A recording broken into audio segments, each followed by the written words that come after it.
Assalamualaikum warahmatullahi wabarakatuh. Selamat sore warga Nusa Tenggara Barat yang kami hormati. Jumpa lagi kita sore ini dalam acara informasi dan update kasus COVID-19 di Provinsi Nusa Tenggara Barat yang dipersembahkan oleh Gugus Tugas Percepatan Penanganan COVID-19 Nusa Tenggara Barat. Seperti biasanya, pertemuan kita diawali dengan pemberian informasi yang dibutuhkan oleh masyarakat berdasarkan pertanyaan yang masuk di Provincial Call Center COVID-19. Pertanyaan pertama adalah mengenai banyaknya toko-toko dan pusat-pusat keramaian yang tidak memenuhi protokol kesehatan. Bapak dan Ibu sekalian, setiap sore kami selalu menyampaikan tentang protokol kesehatan yang bertujuan untuk memberikan perlindungan kepada masyarakat maupun perlindungan kepada individu. Bapak Ibu juga sudah mengetahui bahwa tujuan kita menerapkan protokol kesehatan adalah untuk mencegah penularan COVID-19 dari orang satu ke orang lain, sehingga angka-angka positif COVID-19 bisa kita turunkan. Apabila Bapak dan Ibu melihat ada toko-toko atau tempat keramaian seperti pasar dan yang lainnya tidak mematuhi protokol kesehatan, tindakan kita yang pertama adalah jangan datang ke toko atau ke pasar itu.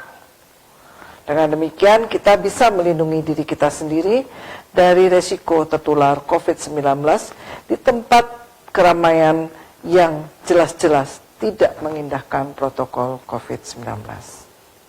Kami juga berharap Bapak Ibu dapat memberikan informasi tentang toko-toko tersebut sehingga bisa ditindaklanjuti oleh tim keamanan yang bertugas mengevaluasi dan mengawasi toko-toko dan pusat keramaian yang tidak mematuhi protokol kesehatan COVID-19. Masih banyak toko atau pasar yang patuh pada protokol COVID-19. Silahkan berbelanja di tempat-tempat yang patuh menjalankan protokol kesehatan COVID-19. Itulah cara kita untuk melindungi diri kita sendiri dari risiko penularan COVID-19 di sekitar kita. Informasi yang kedua adalah tentang keluarnya surat edaran dari Dirjen Pelayanan Kesehatan Kementerian Kesehatan Republik Indonesia dengan nomor SE HK.02-1-2875/2020 tentang batasan tarif tertinggi rapid test antibody. Jadi dalam surat edaran Dirjen Yankes yang tertanggal 6 Juli 2020 telah ditetapkan bahwa batasan harga tertinggi untuk rapid test mandiri bagi penduduk Indonesia adalah 150.000. Dengan demikian, Bapak Ibu menemukan tarif yang seragam di seluruh Indonesia, yaitu senilai Rp150.000. Mungkin ada yang lebih rendah, karena Rp150.000 adalah tarif tertinggi. Mungkin dengan berlakunya SE ini, ada beberapa tempat yang tadinya melayani rapid test mandiri mungkin bisa menunda lebih dulu, karena bagaimanapun kita tahu bahwa sebelumnya tarif yang diberikan oleh sarana-sarana pemberi pelayanan ditetapkan berdasarkan harga dasar dari rapid test yang mereka beli. Karena kita tahu bahwa harga rapid test yang ada dan beredar di Indonesia sebanyak lebih dari 100 merek ini berkisar dari Rp135.000 sampai Rp450.000.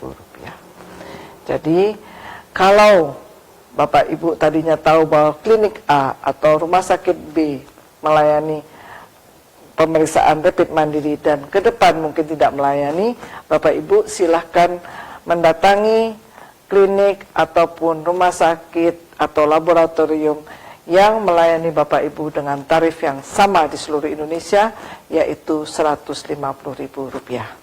Dengan berlakunya SE Dirjen Yankes ini diharapkan bahwa permasalahan keberagaman harga dari rapid test mandiri untuk pelaku perjalanan sudah bisa diatasi. Semoga ini bisa membantu bagi Bapak Ibu yang akan melakukan perjalanan keluar dari NTB ataupun yang akan masuk ke Nusa Tenggara Barat. Bapak Ibu warga NTB yang berbahagia, kami akan menyampaikan update kasus COVID-19 pada hari ini. Jadi hari ini Kamis 9 Juli 2020 dari 3 laboratorium PCR yaitu Rumah Sakit Provinsi, Rumah Sakit Unram dan STP Sumbawa serta dari 2 pemeriksaan tes cepat molekuler yaitu dari laboratorium tes cepat molekuler Rumah Sakit Provinsi dan Rumah Sakit Manambai telah diperiksa sebanyak 235 sampel. Dengan hasil sampel negatif adalah 185. Hari ini 14 pasien yang dirawat menjalani tes ulangan dan masih positif 14 orang. Jumlah pasien dengan positif yang baru hari ini terkonfirmasi 36 orang. Berasal dari Kota Mataram 21 orang, Lombok Barat 7 orang, Lombok Timur 4 orang, Lombok Tengah 1 orang dan luar provinsi 2 orang. Sehingga tercatat total kasus hari ini adalah 1479, berasal dari pemeriksaan 14.636 swab atau spesimen, dengan positive rate adalah 10,1%. Bertambahnya kasus-kasus baru dalam hari-hari ini yang rata-rata berada di atas 20 per hari, menandakan bahwa proses penularan masih terjadi di seputar kita. Untuk itulah kami tidak bosan-bosannya untuk mengingatkan pada kita semua untuk tetap waspada dan mematuhi protokol kesehatan agar terhindar dari penularan. Hari ini tercatat 14 orang pasien sembuh. Berasal dari Mataram 6 orang, Lombok Barat 5 orang, Lombok Timur 1 orang, Kota Bima 1 orang dan luar provinsi 1 orang. Sehingga tercatat 940 orang yang sembuh atau 63,6%. Kabar duka hari ini datang dari Kota Mataram, di mana 2 orang pasien dinyatakan meninggal dunia. 2 orang pasien, 1 orang berusia 43 tahun dengan komorbid diabetes dan hipertensi, dan 1 orang berusia 55 tahun dengan komorbid hipertensi telah meninggal dalam perawatan rumah sakit. Sehingga total pasien yang meninggal tercatat 77 orang atau 5,2%.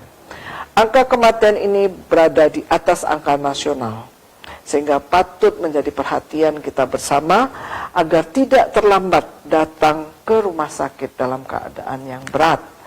Resikonya adalah kematian. Hari ini tersisa 462 orang pasien yang dirawat di rumah sakit rujukan dan rumah sakit darurat. Untuk tracing kontak yang dilakukan oleh gugus tugas desa, kecamatan maupun dari kabupaten kota, tercatat pertambahan pelaku perjalanan tanpa gejala sejumlah 175 orang. Sehingga total menjadi 67.095 orang, dan yang masih berada dalam karantina mandiri adalah 1.790 orang atau 2,6%. Kami ingatkan kembali kepada para pelaku perjalanan, kalau Bapak Ibu berasal dari daerah-daerah merah, daerah-daerah yang terdampak COVID-19 dengan keadaan yang berat, maka Bapak Ibu diwajibkan untuk karantina mandiri selama 14 hari sesampainya di Pulau Lombok. Karena ini akan melindungi orang-orang di sekitar Bapak Ibu dari risiko penularan yang dibawa oleh Bapak Ibu. Jumlah orang tanpa gejala bertambah 98 orang, sehingga total menjadi 11.713 orang dan masih dalam pemantauan 1.219 orang atau 10,2%. Orang tanpa gejala adalah orang-orang yang terbukti berkontak dengan pasien yang terkonfirmasi positif. Jumlah orang dalam pemantauan hari ini bertambah 13 orang, sehingga total menjadi 6.811 orang. Dan yang masih dalam pemantauan adalah 264 orang atau 3,8%. Jumlah pasien dalam pengawasan hari ini bertambah 40 orang, sehingga total menjadi 2.133 orang, dan yang masih dalam pengawasan 439 orang atau 20,5%. Bila kita jumlahkan orang yang masih dalam karantina mandiri, orang yang masih dalam pemantauan, baik dari OTG, ODP maupun PDP, semua bertotal 3.813 orang. Jumlah yang cukup banyak dan meningkat dibandingkan dengan hari-hari sebelumnya. Mereka lah orang-orang yang sangat berisiko karena mereka saat ini berada dalam isolasi dan menunggu hasil laboratorium yang telah diperiksa. Untuk itu, apabila di sekitar Bapak Ibu ada orang-orang yang berstatus menjalani isolasi atau karantina mandiri, mohon untuk ikut mengawasi dan mengingatkan agar yang bersangkutan tidak berjalan-jalan atau berada di luar rumah dan memberikan risiko terjadinya penularan kepada masyarakat di sekitarnya. Bapak Ibu sekalian, kami selalu mengingatkan tentang protokol kesehatan. Protokol kesehatan yang pertama adalah protokol kesehatan yang melindungi masyarakat. Dalam protokol ini kita mengerjakan 3 hal. Pertama adalah melakukan prevensi atau pencegahan dengan melakukan desinfeksi secara berkala di kantor, di rumah maupun di lingkungan. Kemudian juga dengan melakukan sosialisasi dan edukasi kepada orang-orang di sekitar kita, terutama orang-orang yang sering berada di antara kerumunan orang ramai, untuk bisa melakukan proteksi atau pelindungan diri pribadi dan kemudian selektif memilih tempat di mana dia harus berada. Walaupun mungkin kita berlangganan di suatu toko, tetapi bila toko itu tidak menjalankan protokol kesehatan, lebih baik kita berpindah ke toko yang lain. Karena keselamatan kita jauh lebih berharga daripada sekedar perbedaan harga yang tidak seberapa. Yang kedua adalah deteksi, di mana kita melakukan deteksi terhadap orang-orang yang berisiko tinggi. Orang-orang yang mempunyai penyakit komorbid seperti hipertensi, jantung, ginjal, asma, tuberkulosis, dan penyakit paru kronik lainnya, serta penyakit keganasan atau kanker. Mereka adalah orang-orang yang sangat lemah daya tahan tubuhnya atau imunitasnya, sehingga mereka harus dilindungi dengan maksimal. Upayakan mereka tidak berpergian keluar rumah. Kalau memang mereka adalah penderita penyakit tidak menular atau penyakit komorbid yang harus kontrol teratur, mari kita upayakan mereka mendapatkan pelayanan home care yang ada di beberapa rumah sakit dan puskesmas yang tersebar di Nusa Tenggara Barat. Dengan demikian, untuk mendapatkan obat yang bisa melindungi mereka dari penyakit, mereka tidak harus menempuh resiko tertular dari orang-orang yang ada dalam perjalanan dari rumah ke sarana kesehatan. Yang ketiga adalah respons. Bagaimana kita merespons apabila ada kasus yang positif di sekitar kita. Tracking kontak itu adalah pilihannya. Kenapa harus dilakukan? Karena kita harus yakin bahwa pasien yang positif tidak menularkan penyakit COVID-19 kepada orang-orang di sekitarnya. Dengan dilakukan tracking kontak, dilakukan pemeriksaan baik rapid test atau swab, kita jadi tahu apakah lingkungan dari orang yang positif ini bersih, artinya tidak ada satupun yang tertular, atau ada yang tertular. Bila ada yang tertular, segera dirawat atau dilakukan isolasi agar kita bisa memutus penularan berikutnya kepada orang-orang terdekat. Berikutnya kita sampaikan protokol kesehatan yang bersifat melindungi individu, yaitu memakai masker. Masker kain untuk yang usia produktif, face shield untuk bayi dan balita atau balita yang berusia di bawah 2 tahun. Masker medis untuk orang yang punya penyakit komorbid dengan usia di atas 50 tahun, dan masker medis untuk lansia yang berusia di atas 60 tahun. Itu adalah cara kita memberikan perlindungan maksimal kepada keluarga kita, anak-anak kita, dan orang tua kita.